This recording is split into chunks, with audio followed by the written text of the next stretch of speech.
Assalamu alaikum and good night. Today is 9th of July and our fourth day of narration. And the book we are narrating is Power and Politics in Project Management by Jeffrey K. Pinto.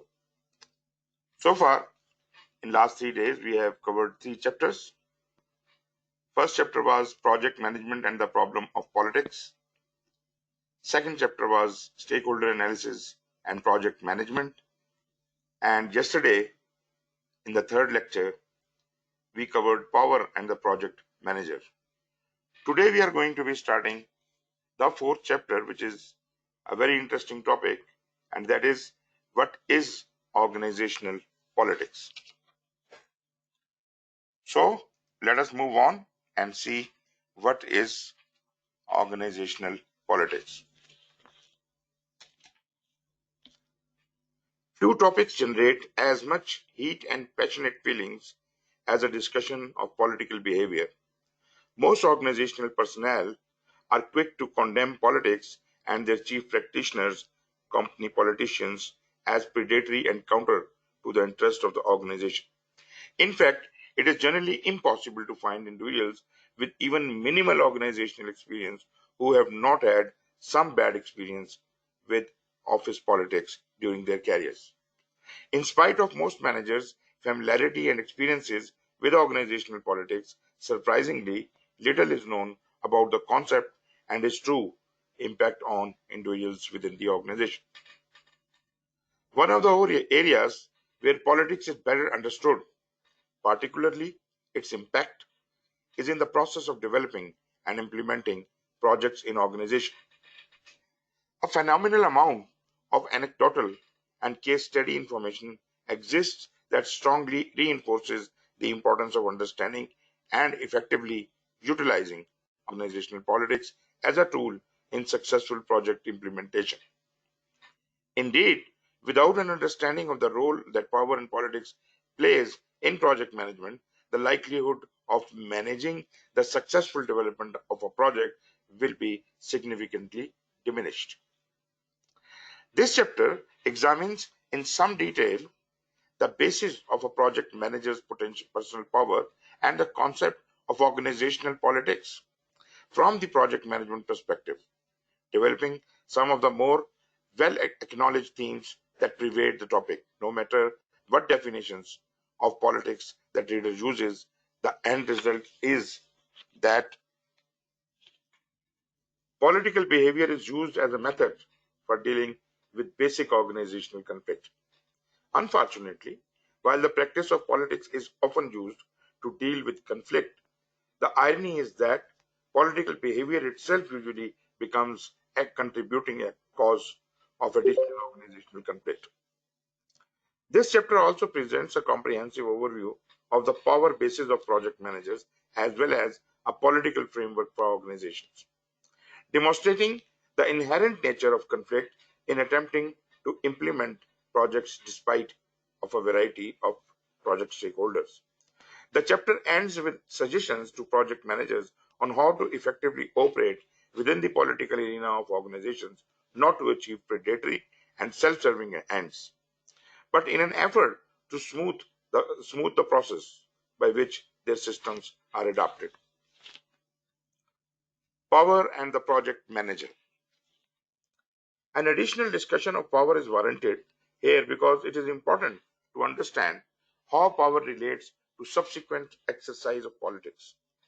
When one examines the options that project managers are able to use in furthering their goals, the successful development of projects, it is both useful and instructive to consider their alternatives in terms of 3 modes of power: authority, status, and influence.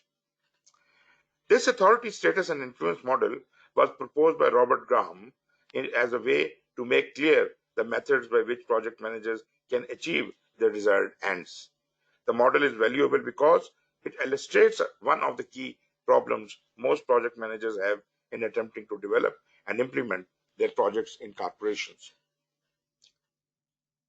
Authority is a type of power that accrues from the position occupied in the organization. Positional power, in effect, one individual sits higher on the organizational chart than another member of the project team, that person has some degree of positional power over the other. The nature of positional power, however, is extremely problematic within project management situations due to the temporary and detached nature of most projects vis-a-vis the rest of the formal organizational structure. Project teams sit outside the normal vertical hierarchy, usually employing personnel are loaned from functional department. As a result, project managers have a much more tenacious degree of positional power within the organization. Other than nominal control over their own team, they do not have a corporate wide base of positional power through which they can get resources, issue directions, or enforce their will. In most organizations, authority as a power base cannot be relied upon with any degree of certainty.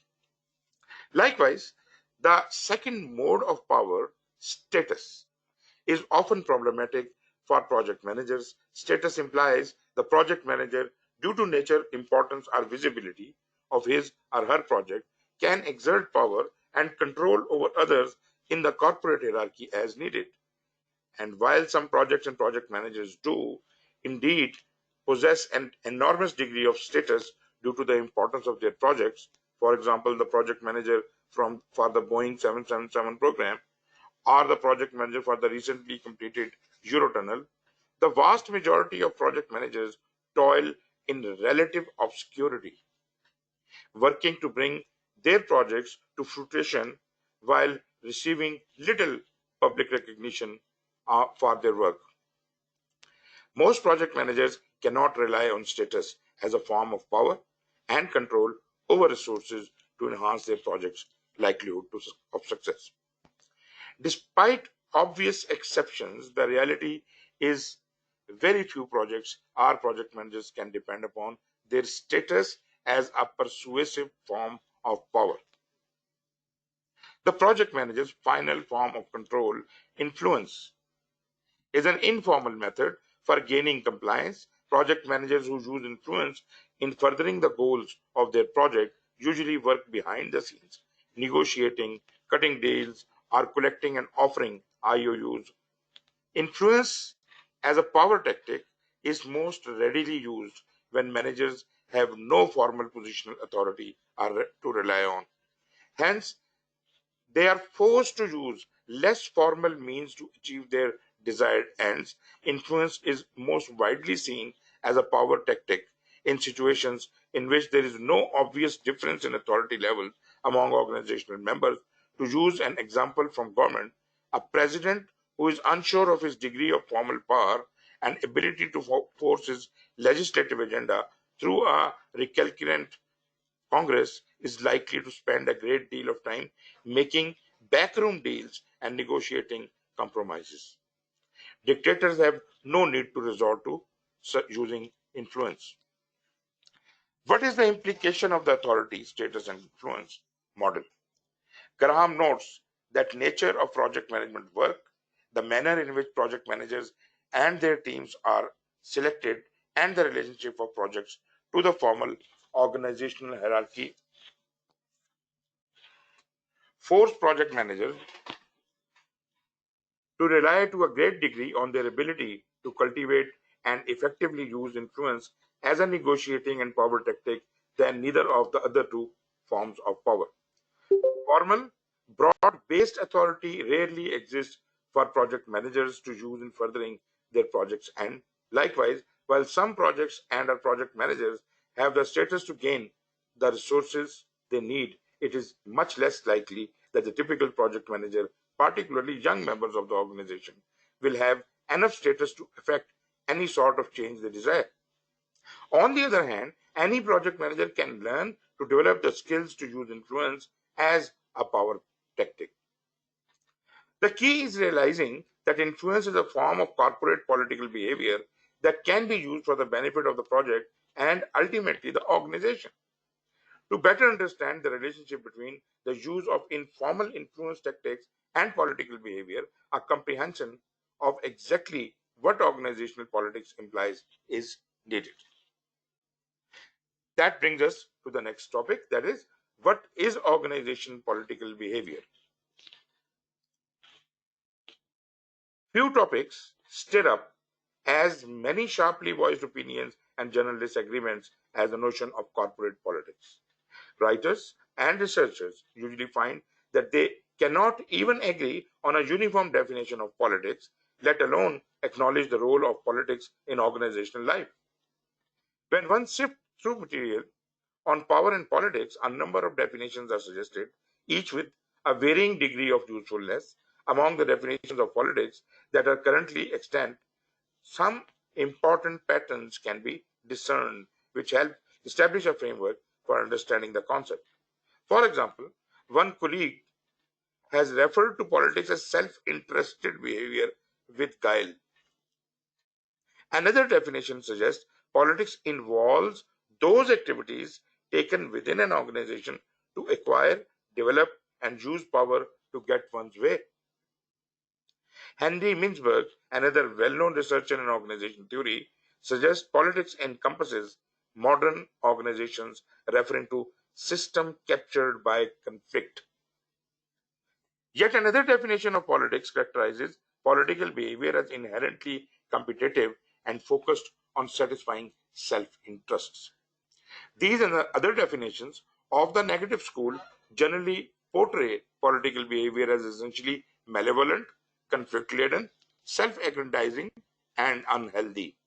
The attitude can be summed up by the following arguments, suggesting that politics is number one, behavior designed to benefit an individual or group at the organization's expense. The idea suggests that political behavior is entirely self serving, predicated on getting ahead in spite of the possible side effects to the organization as a whole. For example, a manager who continually violates production safety codes in order to increase efficiency and speed of operations may, in the short term, reap benefits of achieving higher production quotas. However, should workers be injured due to relaxed safety standards, both the company and the manager could be liable for substantial legal action. The short term benefits of these acts are usually outweighed by long term ethical and legal difficulties. Second is a displacement of legitimate power. Legitimate power is defined as the power that accrues to an individual from his or her position within the organization. For example, bosses who rely on the position they occupy as a basis for giving orders are making use of legitimate power.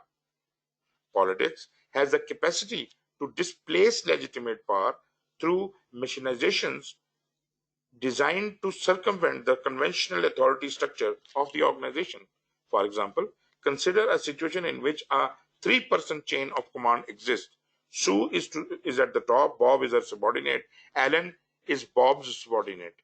Alan would be exercising a political approach if he habitually found ways to end run Bob's authority by going directly to Sue to mediate disagreements, solve problems, or offer advice. Alan could use any of a number of ways to cultivate Sue's help, such as joining the same civic organization, church, or country club in an effort to create a personal relationship with Sue. Alan is banking on this relationship as a bulwark against Bob being able to use his legitimate authority. Alan has attempted to displace his authority through political behavior. So, this is an example of displacement or short circuiting the authority. Third, the use of means not sanctioned by the organization to attain sanctioned ends, or the use of sanctioned means to obtain unsanctioned ends. This proposition has two elements. First, it suggests political behavior might actually be used in the interest of the organization.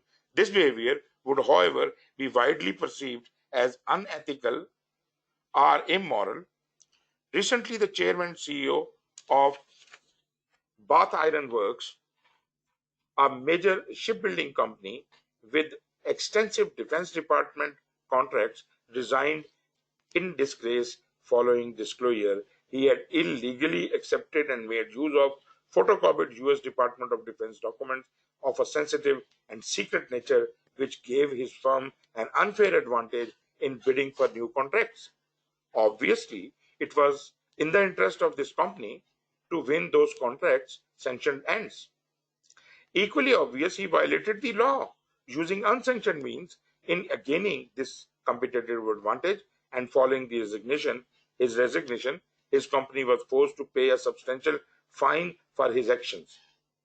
Second aspect of this proposition suggests that political behavior may involve the use of acceptable means to obtain unacceptable ends.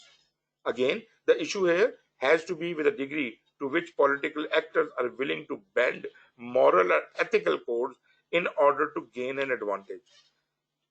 There are many actions an individual or organizations can engage in that are legal but may be highly questionable from an ethical perspective. For example, John Manuel Corporation received a great deal of bad press some years ago when following the ban on the use of asbestos in the United States. It began selling its stockpiles to countries that did not have comprehensive health and welfare policies. The underlying theme among each of the arguments listed above is the notion that political behavior is, at its core, unhealthy, counter to organizational goals, and essentially predatory. Writers who have taken this view argue with conviction that the sooner politics is removed from the organizational arena, the better organizations will be in terms of operations and personal relationships. In recent years, another school of thought has developed to counter the negative school. While not denying the potential for abusing the use of politics through self-serving behavior and subsequently damaging organizational relationships, this second school of thought tends to take a more neutral view of the process. This philosophy contends that politics and political activity as a natural part of organizations and must be acknowledged as no different, in essence, than a firm's culture or organizational structure. This argument further suggests that politics can be neither characterized as good nor bad, but rather as neutral, and as such counters previous arguments by suggesting that efforts or calls to eliminate politics are naive. Politics, this school of thought contends, exists and must be learned and applied, preferably in a non-aggressive manner. There are 6 propositions that underscore the neutral or natural view of organizational politics. These propositions follow a logical sequence as they develop the arguments for understanding the true nature of politics. Proposition number 1. Most important decisions in organizations involve the allocation of scarce resources. This statement lays the groundwork under which the context for decision making is established. When decisions need to be made, particularly in the context of group decisions, often they are triggered by some problem or concern. For example, suppose that the operations of a city planning department are fragmented and haphazard. A committee would be tasked with finding ways of reworking operating policies or alternatives for how operations are conducted. The decision they arrive at, and indeed the decision process itself, is almost always bounded by a number of contingency factors. For example, a short time frame for making the recommendations, a limited operating budget, or the concerns and prerogatives of senior managers may all form a boundary within which the decision must be made. And one of the most compelling boundaries is the scarcity of resources. All organizations, public and private, have limited resources with which to operate. There are limited good jobs to be found. There is only so much money that can be spent. The list is endless. Consequently, any attempts towards arriving at the optimal decision is dealing with the perceived problem are necessarily constrained by the limits of scarce resources. To take this proposition one step further, not only are virtually all decisions constrained by scarce resources, but the majority of important decisions made within organizations involve to one degree or another the allocation or distribution of these scarce resources among a number of competing demands. Departmental budgets are submitted to divide up organizational resources in an equitable and productive manner as possible. The decision of whether or not to develop and implement a project involves the implicit trade-off between investing in the project and other demands that could be met with the money that was budgeted to initiate the project's development. Consequently, these points give credence to the argument that decision making, particularly important decisions, is in some way bound to the prioritization and distribution of organizational resources. Proposition 2. The decision process often involves bargaining, negotiating, and jockeying for position. It is likely to come as no surprise that the manner by which many decisions are made is often based less on purely logical decision-making processes than on a variety of intervening criteria. Certainly, as James March and Herbert Simon noted over 35 years ago, individuals strive for logic in their decision process. For a variety of reasons, however, we are often more likely to be influenced by and make use of a variety of extra or additional criteria in arriving at decision choices. One process common within organizations where scarce resources are the rule is to make use of bargaining or negotiation behavior. Bargaining follows one of the most common approaches to dealing with conditions of scarce resources. Individuals and department heads make deals or compromises between the variety of competing desires and organizational reality. Since all parties cannot attain everything they seek due to scarce resources, to gain as much advantage as possible, individuals who may be in competitive relationship are forced to compromise or negotiate. Proposition 3. Organizations are coalitions composed of a variety of self-interested groups. It is important to understand that when we refer to an organization, it may be a convenient shorthand to use the term in a monolithic sense, that is, that an organization can and will act as a single purposeful entity. In reality, the term organization gives meaning to the truth behind this misperception. In both the public and private arenas, organizations are composed of a variety of groups: labor versus management, finance versus marketing, and so on and so forth. These groups, which must be viewed as essentially self-interested, are the sum of what comprises an organization. This proposition will, on the surface, raise some doubts. For example, the notion these groups are basically self-interested implies a willingness to put their own concerns before the legitimate goals and concerns of the organization. Some may object to the characterization, as it implies these groups will seek their own objectives even at the expense of what is best for the organization. In reality, while the different interest groups in the organization generally do buy in to the overall corporate goals, they do so to varying degrees and rarely are willing to ascribe to all of the firm's objectives. The reasons for this reluctance is to totally subordinate their own desires to corporate-wide objectives are outlined in proposition number 4. And proposition number 4 is groups differ in terms of goals, values, attitudes, time frames, etc.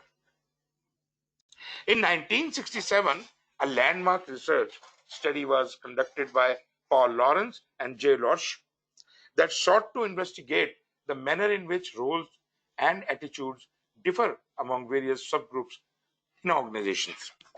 They uncovered and introduced a phenomena they refer to as organizational differentiation. The concept of differentiation was used to describe the fact that as individuals enter the organization, joining a functional group such as accounting or marketing, they develop a set of values and objectives they are in accord with that functional group. That is, they begin to ascribe to subgroups values and attitudes rather than strictly organization-wide objectives. The reason of this phenomena are obvious. It is in their functional reference group, marketing, finance, R&D, etc., that individuals are staffed, given task assignments, evaluated, and rewarded. Hence, their alliances become focused on their immediate work group. The second important finding of Lawrence and Losch was that these functional groups usually differ in terms of a number of important criteria like goals, timeframes, values, and so forth. To illustrate, consider the situation often found in organizations having separate R&D and marketing departments. Marketing is primarily concerned with making sales to customers. In fact, the reward systems, bonuses, promotions, and incentives for those who work in marketing departments are usually geared towards sales volume achieved. Given reward system that value sales volume, is it is easy to understand the emphasis marketing personnel place on short-term profitability and making their numbers.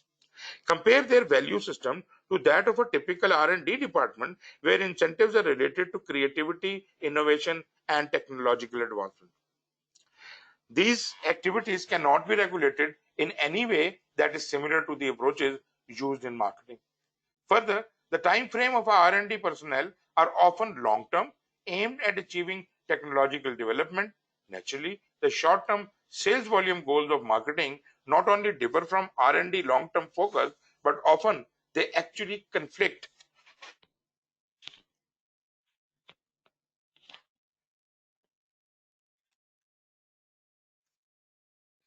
They actually, yes, they actually conflict. That is, in order for marketing personnel to achieve their goals, R&D staff may have to sacrifice theirs. This is a basic contradiction uncovered by Lawrence and Losch that provides most organizations. Subgroups within organizations differ due to differences in a variety of criteria, timeframes, objectives, attitude, values, and so forth. The result of this change in goal criteria is why these groups must, to some extent or degree, be characterized as self-interested. Feeling most keenly the need to achieve their own departmental objectives first. These differences are important because they shape the type of dynamics that almost always characterize the modern organization. Proposition 5, because of scarce resources and enduring differences, conflict is central to organizational life. This proposition forms the underlying rationale behind the political model of organizational life. Because of the essential differences and contradictions that exist within organizations, conflict is not simply a side effect of the organizational members' interaction. It is a natural and self-perpetuating state. Arguments to the effect that conflict must be eliminated from organizations take a simplistic and exceedingly naive view of the manner in which all organizations operate. Rather than focus on conflict elimination, we are better served to acknowledge its inevitability, its impact, and how we can take steps to channel it appropriately. Proposition 6. Because conflict is inevitable, the use of power and politics becomes a mechanism for resolving conflict situations. Conflict is a natural state within resource scarce and divergent organizations.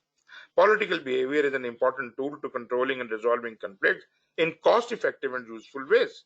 As a result, politics cannot be characterized as malevolent or deviant, but must be seen as a natural consequence of an interaction between organizational subsystems. This natural view of politics refuses to condemn the use of political tactics among organizational members, as it views these behaviors as an expected side effect of company life. Next major topic is political tactics. It is important to consider some of the more commonly political tactics that occur in organizations. These tactics comprise both negative and natural aspects of politics. Some are inherently self-serving and predatory. Others are aimed at expanding power or influencing decision processes. In either case, the focus is on attempting to gain a measure of power within the organization. The difference usually is in how this power, once acquired, is used by organizational members. While there are a wide variety of political tactics that are used to varying degree within organization, we have focused on some of the more well-known activities. Among the most common tactics and political behavior employed are X to number one, expand network and build coalitions. Number two, control decision processes. And number three, develop and project expertise.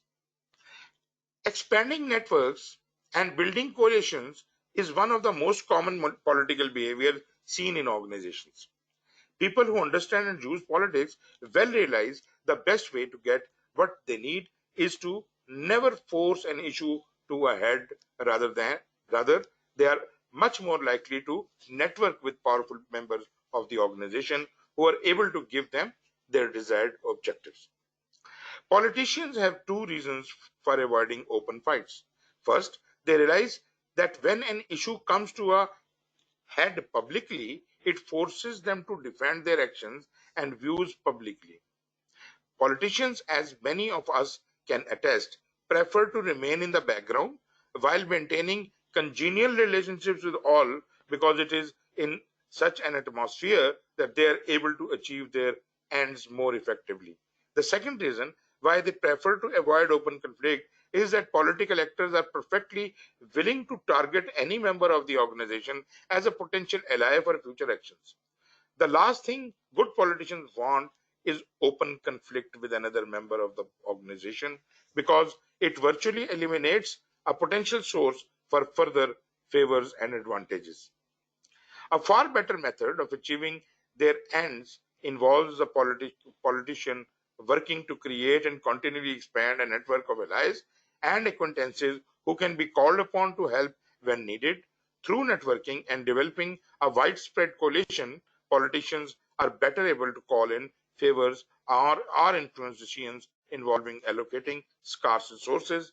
In discussing the process of coalition building, a senior manager at a company made the powerful statement, only an idiot waits for a decision to be made at the meeting. What he was suggesting was that through networking, a politically savvy individual will have already influenced key decision makers to such a degree that the meeting to make the decisions is often most often moot.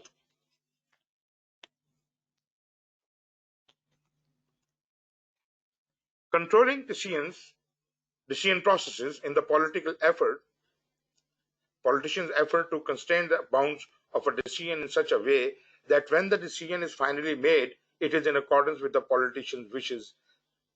There are several ways to control decision-making processes. Some are unethical, others may be considered perfectly legitimate. For example, consider the situation in which a city planning department is planning to purchase a computer system and a member of the department has been tasked with gathering information about various PC-based alternatives. And suppose this individual has a vested financial interest in the selection of one specific vendor, an unethical approach to controlling the decision process would be to present only that information which would validate the politician's choice of computer vendor. In other words, information is held or used selectively in order to guide a decision in a desired direction. The other method for controlling the decision process is to find ways to influence the meeting agenda and decision-making approaches. For example, suppose the head of the corporate R&D department wishes to propose the development of a new high technology project. The project initial investment will be $250,000 and approval for such a project must come from key members of upper management. There are several tactics that could be employed to attempt to influence the decision process. Showing questions, for example, with two or three confederates in the audience during the project proposal to be asked at key points in the presentation will give the manager the chance to demonstrate knowledge of the system as well as impress the meeting's members with his or her spontaneous expertise. And using the meeting agenda itself as an influence tool can be very effective. This process consists of burying a particular issue of concern far down the list of agenda items where it is likely to be quickly dealt with by tired or bored committee members. The final political tactics is developing and projecting expertise. If others perceive an individual as being an expert on a particular topic, that individual is defended to and given control. It is important to remember that expertise is a perceptual issue. In other words, whether or not an individual truly does have expertise in a particular field is immaterial. What is important is that others believe he or she has expertise. Consequently, a well known political tactic is to enhance legitimacy and expertise as a method for status. Being the only member of a department to be proficient with the organization's computer equipment guarantees member member a measure of status and power. An interesting analysis of 4 mega projects illustrates the force for good or ill that imagined experts can wield. 2 of the projects refer to civil aircraft development, Concorde and Airbus, and 2 are space agencies, ASRO and ELDO. The 2 successful projects, Airbus and ASRO, are found to be comparable in terms of organizational features, whereas the 2 less successful, or you can call them disasters, were similar with respect to their organizational design. In the first 2, professional engineers have real expertise, were in charge. They had the power to implement decisions and emerge as champions. In the case of the 2 project failures, top management was seen as more highly involved in internal politics and projected imagined expertise. 2 quotations regarding the Concorde debacle aptly sum up the analysis, particularly in relation to the success of Airbus. Concorde was an entirely political aeroplane. The plane was to show that we are good Europeans. And then it says, after Concorde, an engineer's dream built by politicians, comes Airbus, a businessman's dream built by engineers. This is said by Sir Richard Way, Permanent Secretary, British Ministry of Aviation. Obviously, where engineers succeeded, politicians and illusory experts failed. In the successful projects, the respective project managers were fully in charge with decentralized decision-making authority and an absence of constraining bureaucracy. In the absence of strategic vision, leadership, positive incentives, and rapid decision-making processes, as in the case of Concorde and ELDO, they are bound to fail. This brings us to the end of 4th chapter. If we can have a little discussion and then we can start the next chapter. So, house is open to you. Mics are open. Anyone can speak. Please raise hand and speak.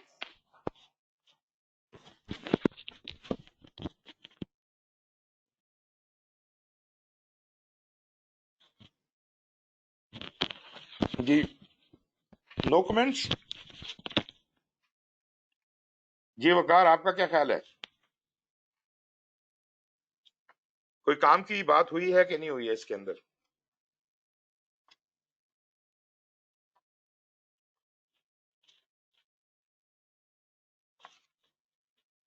Basically आपने यहां देखा कि उसने बहुत अच्छे तरीके के साथ इसको एनालाइज किया कि ऑर्गेनाइजेशन में पॉलिटिक्स कैसे इस्तेमाल हो सकती। पहले तो उसने ये प्रूव किया कि ज्यादातर जब ऑर्गेनाइजेशन पॉलिटिक्स का नाम आता है तो उसको नेगेटिवली परसीव किया जाता है। And can it be positive? तो उसने कहा कि इसका एक न्यूट्रल व्यू लेने की जरूरत है, और उसमें भी फिर उसने स्पेसिफिकली एड्रेस किया कि कहाँ कहाँ मसाइल आते हैं। इवन आप न्यूट्रल व्यू भी ले रहे हो तब भी मसाइल आते हैं कि ऑर्गेनाइजेशन के अंदर जो सब डिपार्टमेंट्स हैं वो अपना इंटरेस्ट सामने रखते हैं, ऑर्गेनाइजेशन के इंटरेस्ट को पीछे रख कर देते हैं, और इस तरह के बहुत से इश्यूज हैं।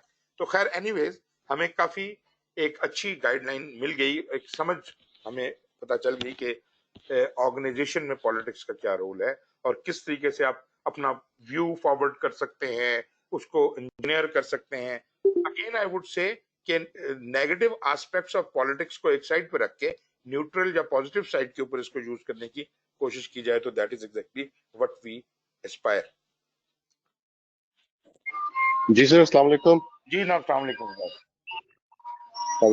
सर बिल्कुल सही है, लेक्चर जबरदस्त है सर। जिस तरह से रिस्क में भी हम पॉजिटिव और नेगेटिव लेते हैं और पॉजिटिव को अपॉर्चुनिटी लेते हैं और उसको उसको पॉजिटिव और देखते हैं कि क्या चीजें उसमें से बेहतर हो सकती हैं। जिस तरह कोविड में भी बहुत सारी अपॉर्चुनिटीज हैं, although there are a lot of disadvantages. तो इस तरह से पॉलिटिक्स भी हम उसको अगर पॉजिटिव लें और इन्फ्लुएंस सही तरीके से यूज करें तो it can be fruitful also. बिल्कुल सही कहा आपने, और यही बेसिकली मकसद भी यही था इस सारी चीज को, नरेशन का मकसद ये था कि हम इस यूनिक किस्म के टॉपिक को अंदर से झांक के देख सकेंगे ये कहता क्या है। सर अकील, आप बताइए, आपका क्या ख्याल है?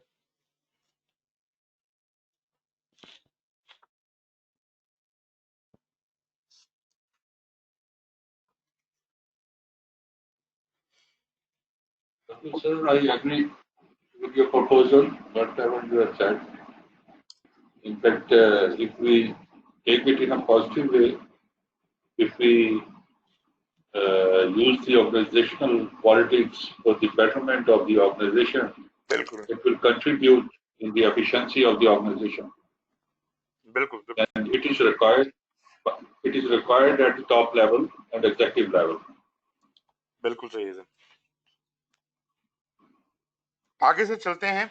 अगला हमारा जो चैप्टर है वो है how you will become a victim of politics.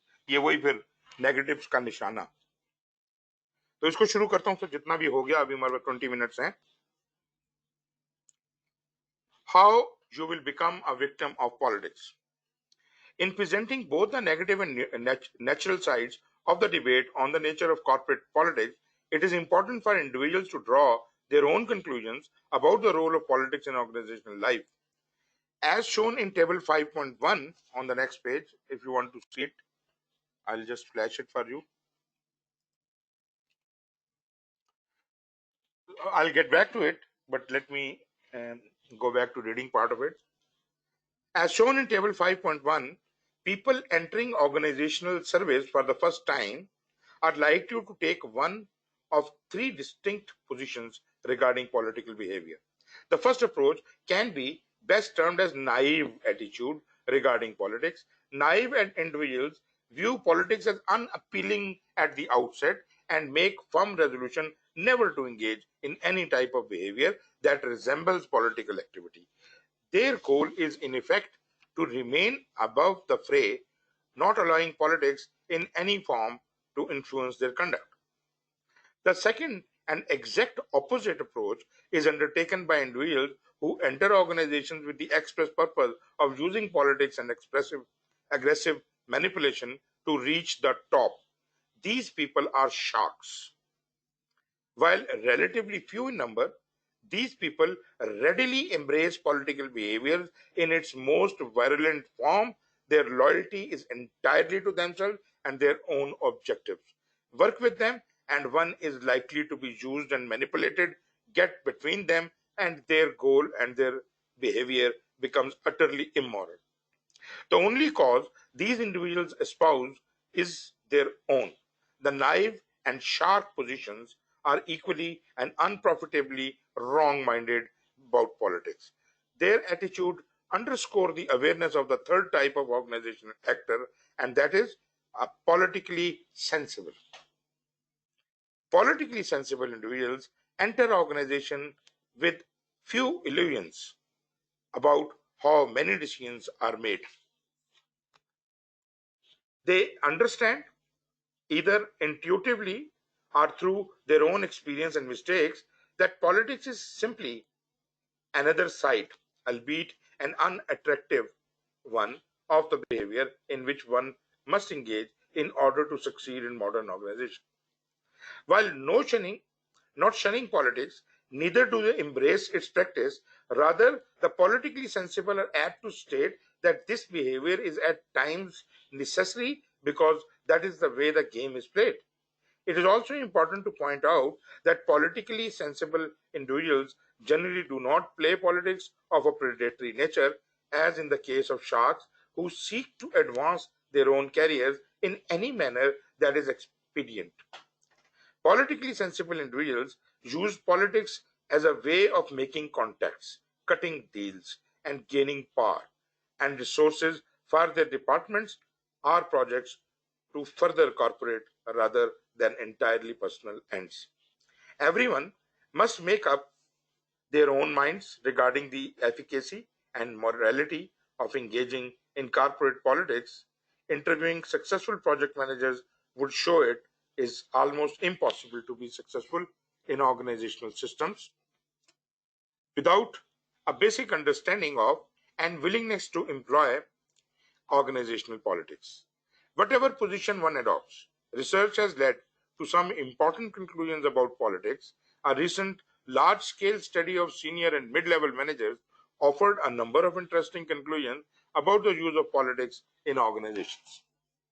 Number one, while unable to agree whether politics is a natural process, most managers regard politics as a negative manner and view political behavior as unprofitably consuming organizational time and resources.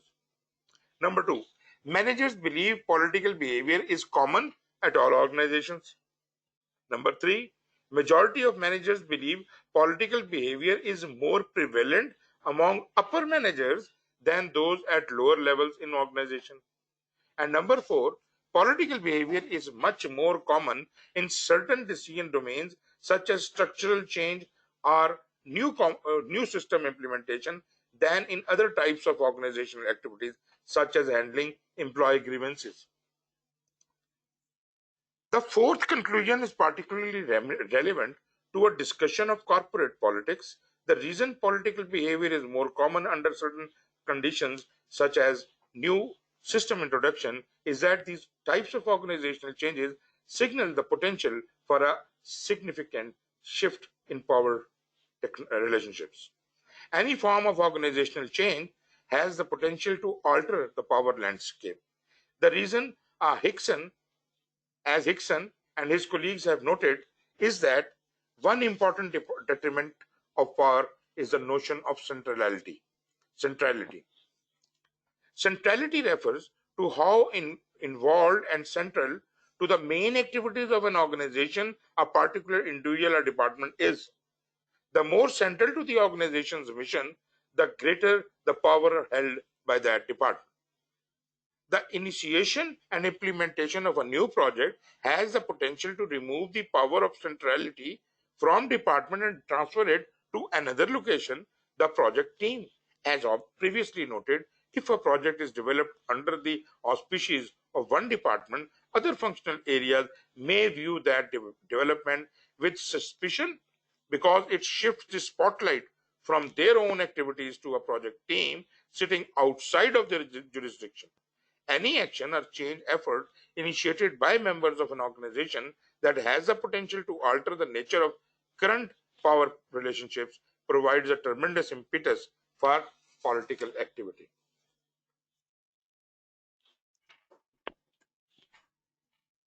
Why is the study of politics so important for successful project implementation? The implementation process itself is often highly politicized, as different managers and departments view the development and implementation of a project as a potentially useful base of power. In other words, any shift in the organizational status quo resulting from the introduction of a new project within a corporation will inevitably affect how operations and activities are conducted. Once there is a threatened shift in status, departments and managers who perceive themselves as losing power because of the project are apt to do whatever is necessary to discourage or subvert its use. Consider a situation in which a city planning department has contracted to install a MIS with the technical ability to perform a wide variety of tasks, including infrastructure tracking and repair, tasks originally handled by the civil engineering department. As a result of the new MIS, the city planners have the capacity to track and schedule road and bridge repair themselves. Under this scenario, one would expect the city engineers to do everything they can to either halt use of the MIS or severely limit it in such a way that it will not interfere with activities they view as their responsibility. For example, they might push through a procedural resolution requiring all infrastructure repair planning to be done through their office, despite the existence of the MIS. The conclusion is inescapable. With responsibility comes power. If the computer system reallocates operational responsibilities, it thereby redefines the power structure. Few changes are as threatening to organizational members as a redivision of power. Hence, those with a vested interest in the old system will actively resist efforts to introduce new or innovative changes. Next topic is political games. The number of political games played within organizations are legion. Some are entirely predatory and others are relatively benign. This chapter, indeed, this book, is in no way intended to advocate employing predatory political practices as a means of advancing selfish or egocentric ends. Nevertheless, as firm believers in the adage, forewarned is forearmed, we offer following analysis of political practices so that project managers can, number one, learn to recognize political games when they are the target, and number two, develop and employ political tools that are as appropriate in furthering their project's legitimate ends.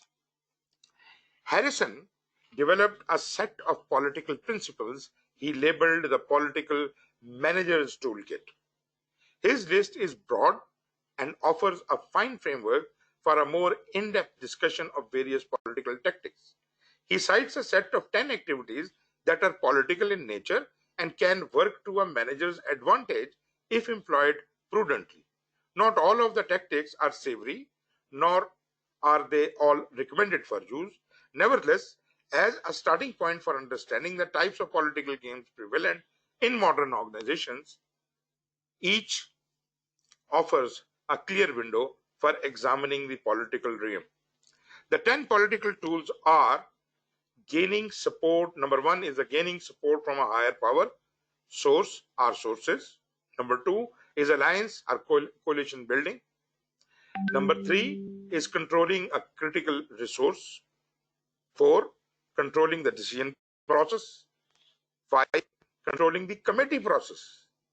Six, use of positional authority. Seven, use of scientific element. Eight, deceit and deception. 9, information, and 10 is miscellaneous games.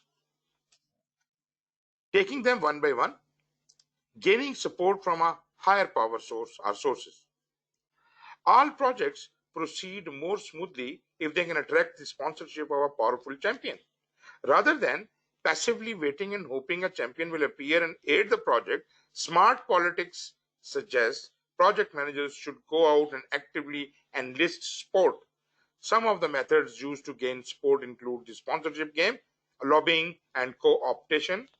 Sponsorship refers to any attempts that a junior manager makes to get a senior manager to sign on and mentor the project. Lobbying is often seen as a visible manifestation of such attempts. A project manager may work to advertise his project in an organization circle he can find, using such publicity as a jumping off point for directly approaching a senior manager.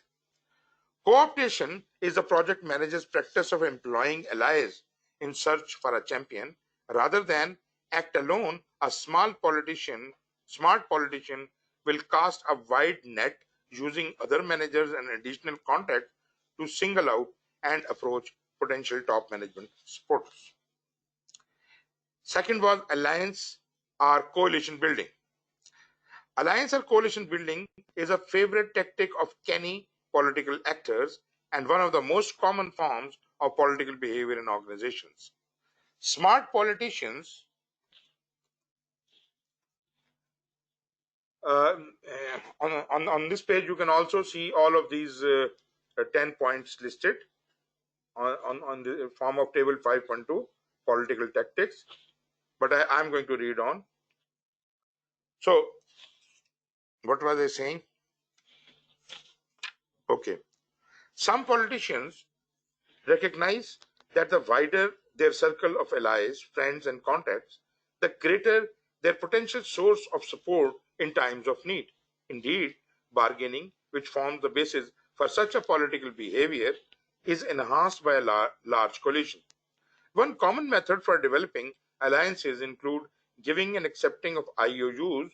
Many times it is in a manager's best interest to perform a favor for another, not to immediate gain, but in order to be able to call in a marker in the future.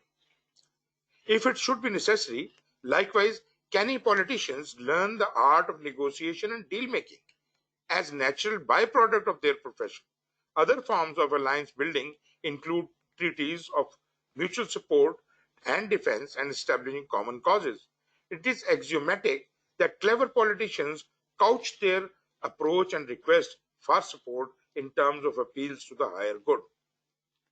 This approach has many benefits, perhaps the most obvious of which is that if done properly, it reframes the issue at hand as one of the mutual interest rather than self interest. In other words, if a politician can convince others that it is in their best interest to perform some task he personally desires, the politician benefits doubly. Number one, through getting others to help fight his battles, while number two, not having to owe favors in return.